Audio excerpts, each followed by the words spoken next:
Pretty exciting music for an old guy. I tried to keep up with it. I guess I am what you would call the program producer. So I've never thought of myself that way before, but you don't really want to know how I think of myself.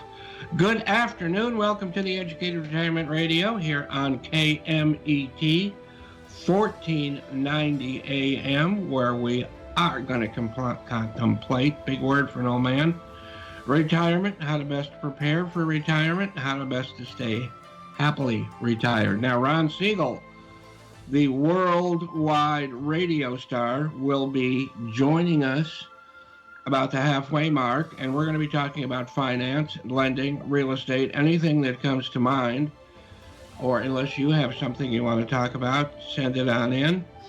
So before that, I won't talk about real estate or finance at all.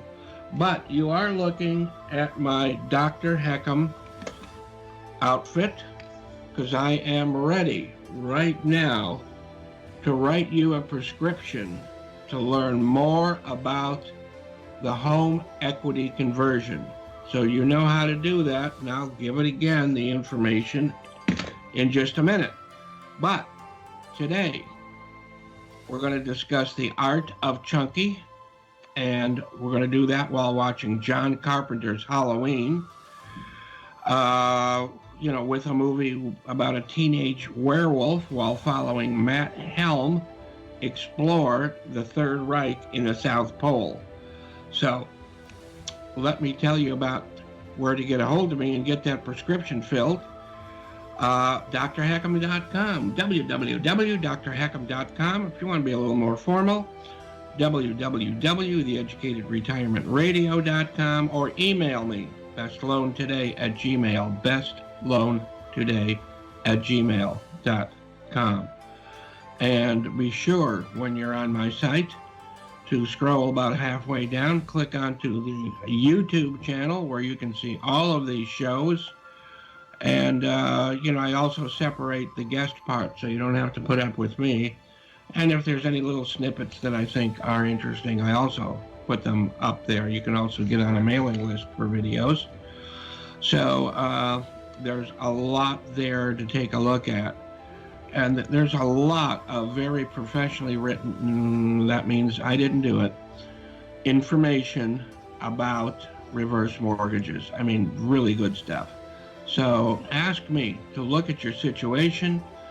Knowledge is power. 866-955-2233, 866-955-2233. We will talk about finance, reverse mortgages, other mortgages, Bigfoot, UFOs, whatever comes to mind. All right? So, as you recall, last time we talked about that I had gone with my son to see Alien, okay? Now, this last Tuesday, we went to see Creature from the Black Lagoon, and boy, that was a lot of fun. So, let me... Oh, yeah. First of all, here are some movies. Here's all three of them, and the original and the two sequels. And it was really great to see it on the big screen. I know you're not going to believe this, but I'm not old enough to have really seen it on the big screen when I was young. So there. Now, this is something really you're going to be excited about. Look at here. Huh? Look at this. In fact, wait a minute. It's making some noise because I got a lot of toys today here.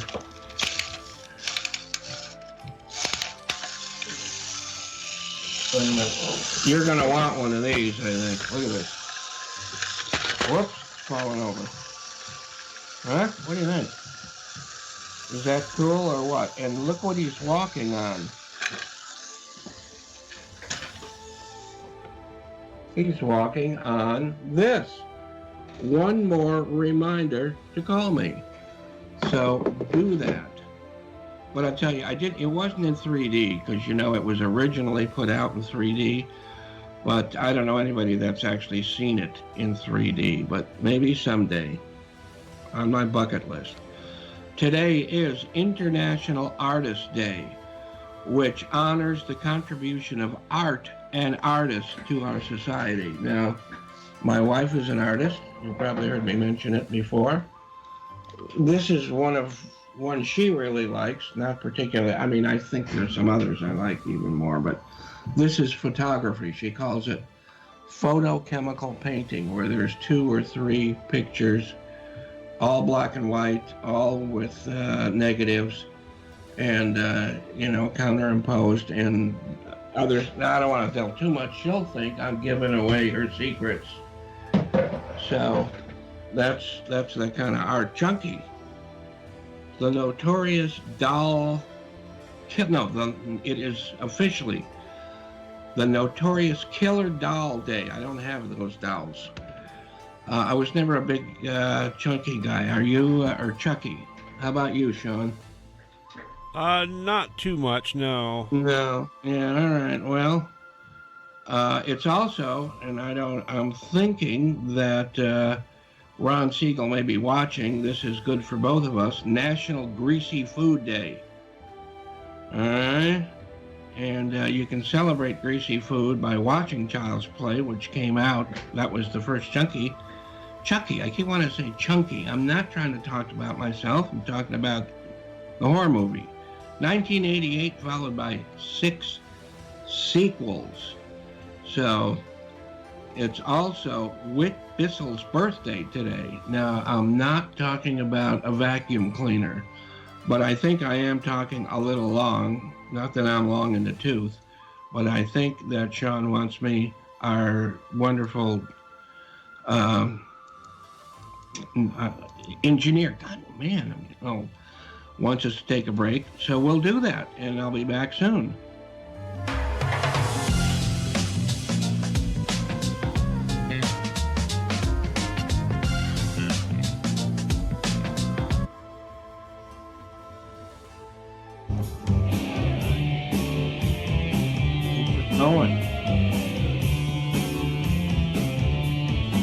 Now you're talking. All right. But because of Halloween, I want you to take a look at this. And whoa, it stopped typing. I'm going to get it rolling again.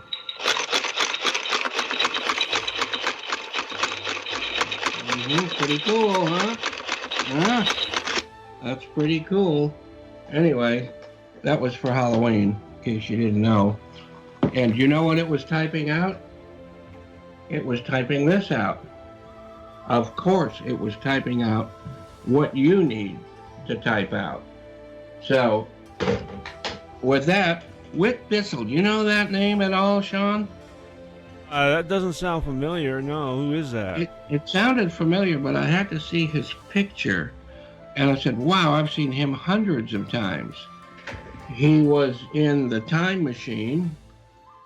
And let me show you something about The Time Machine here, which I think is really cool. You know, I've shared my models and things before, but this is pretty cool, right? From the movie, The Time Machine. So, and you know, it moves around and you can get in it and get out and go to any time that your heart desires. He was in The Time Machine. Just, that's why I was going with The Time Machine. He was in The Time Machine. He was in Creature from the Black Lagoon. And you need to see him again? No? Okay. Because you're looking at this creature.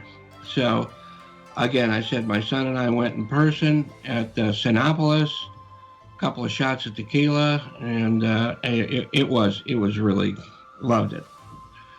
Exorcist is playing this next Tuesday, one thing at a time. He was also in Invasion of the Body Snatchers, of course, one of my all-time, I'm looking for it, but couldn't find it right then, all-time favorite.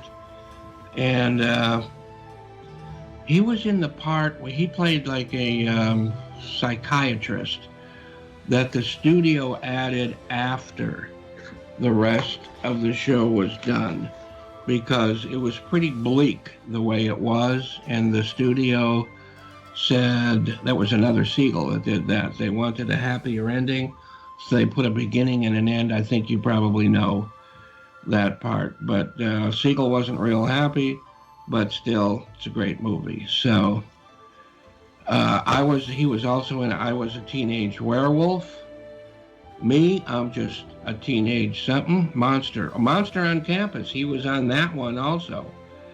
And in that one, did you see that one, Sean? You didn't miss that classic, did you? I did not see that one. Man, you're missing some real classics. Monster on Campus is one of those supposed to be B movies. It's kind of more like C or D, but it's kind of cool because they bring in a coelacanth, which was a fish thought extinct. You know, like my type of person they thought was extinct, or maybe they just hoped was. And you got to kind of, kind of weave that in with like Bigfoot. Because coelacanth thought that it was extinct for millions of years, and it wasn't. So Bigfoot, other than me that is, could still be out there. And Manchurian Candidate, the original one, he was in there. He was in Lost Continent. And tons of TV shows like Outer Limits, Twilight Zone, and even Whirlybirds. You are too young, Sean, to remember Whirlybirds, right? Yeah, I have no clue what Whirlybirds is. All right, it was when helicopters were big time, new and strange. It was something that they did a whole television series, like Sky King with his airplane. Well, this was another one with starring Kenneth Tobey, and you remember Kenneth Tobey, right? Because he was in so many of those. It Came From Beneath the Sea. Remember, we discussed, how this connects with octopus and things like that. But as far as Whit Bissell, how'd you like to have a name like that? Whit Bissell, he won Life Career Award by the Academy of Science Fiction, Fantasy, and Horror Films in 1994. Me, I may just win, what am I going to win? The Academy, not Academy, just horror. I may be the most horrible thing on the radio right now. So, speaking of that, we talked about Carpenter and this being probably everybody's favorite Halloween movie. Did you see, well, I don't know, there's so many of those sequels, but the first one is really, really good. So when I saw Halloween the last time, of course, I really enjoyed it, but I wanted to compare it with another fairly new horror movie that I enjoyed a lot, and that was a movie called It Follows. And then I watched a commentary, and they're all talking about how much like Halloween it was, because it shows young adults becoming adults, and when they do naughty things, they die. I'm not sure. I think that's being way overplayed. But in the meantime, I will recommend both Halloween and It Follows. So Tony Franciosa was also born on this day. Movies, TV, and he even played, now here's one I don't remember, he played Matt Helm in the TV series called Matt Helm. I had no idea there was such, but of course Matt Helm was, what's his name in the movies? And wasn't that Dean Martin? Well, I think it was. So he was also in another series called The Name of the Game with Gene Barry, which of course brings us right back to one of my favorite topics. Huh? Yes, that's right. Gene Barry. And he was also in The Long Hot Summer.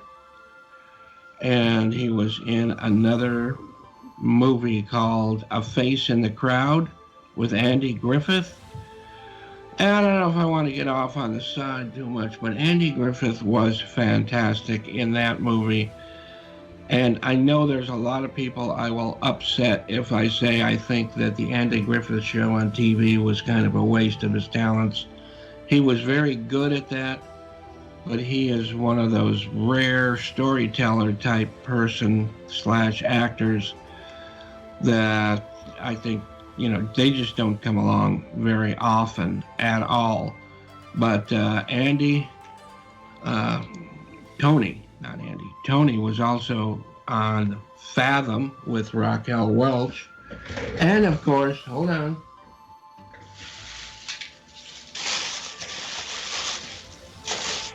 Oh, don't forget we talked about Invasion of the Body Snatchers.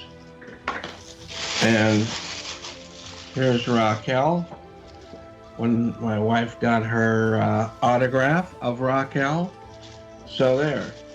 So with that, I'm going to come back and we're going to have another short segment. We're going to talk about Admiral Byrd and the Third Reich in Antarctica. So before we do that, let me give it back to and this time I will say it, Sean, our wonderful engineer, Sean.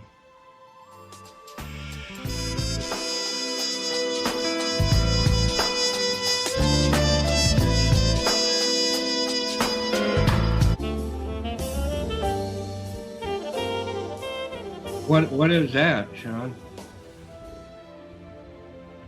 That is more of the Aristocrats. Oh, all right.